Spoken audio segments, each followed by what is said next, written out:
The internet is a vast expanse of endless clicks and confusing information. There are more opinions out there than people, and all the legitimate facts are hidden among a maze of baloney. Everything you need to know is on the internet. You can pretty much learn everything I learned through medical school. It's all out there. So why can't you become a doctor online? Why shouldn't you diagnose and treat yourself based on your own internet research? Why isn't that good enough? In this video, we'll answer all those questions and more. I'm Adam Aldahan, dermatologist and micrographic surgeon, and I've spent a bajillion hours researching and simplifying complicated topics so you don't have to.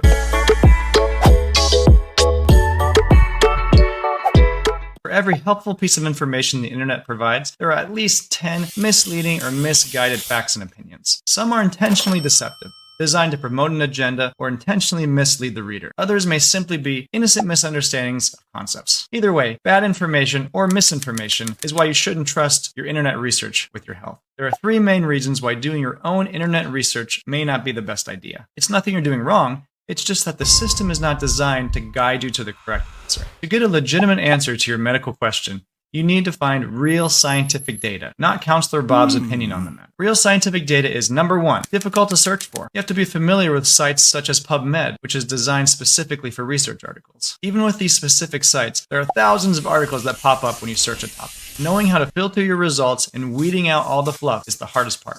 I usually start with review articles, systematic reviews, meta-analyses, just to get a general idea. But then I always find the references within those articles to go directly to the source. Where were the studies done? How were they conducted? Were they legitimate? Did they skew the numbers in some degree? I encounter these concerns more often than you might think. Each study has to be inspected with a fine-tooth comb to make sure it's legit. You would be amazed at how many papers with skewed data get published. The second reason that this is hard to do on your own is that a lot of real scientific articles are locked behind paywalls, as in they're in medical journals that you have to pay to access. I know people need to make money, but for me, the most counterintuitive and unfortunate thing about research on the internet is that all the BS is free and the real data is expensive. Anyone can post their biased and unevidenced opinions for the world to see, but some of the most meticulous and well-conducted studies are buried behind a paywall. That's the world we live in. Don't believe everything you read. The third reason why it's difficult to do your own research is because research articles are difficult to interpret. Let's say you're able to search effectively and find the article you're looking for that has the answer. Let's say that you're even able to pay for it or get it for free. Some articles are free. Now you need to translate the medical gibberish into common sense. Easier said than done. Medical professionals, especially medical doctors, spend years of study not only learning about human anatomy, physiology, how the body interacts, but they also learn how to conduct research. This includes doing our own research and assessing the research of others. We really know how to read this stuff. We know how to find the right sources, how to weed out the poorly conducted studies or those with obvious agendas, such as those sponsored by private companies. And we know how to get to the bottom line. Personally, for me, learning how to critically analyze research papers is one of the most valuable skills I learned in medical school. But additionally, having fundamental knowledge of the human body is critical to understanding the context of a specific article and what it's trying to tell you. We can tell if something is just too good to be true or if it doesn't pass the sanity test. We can instantly know if a study is misleading or deceptive.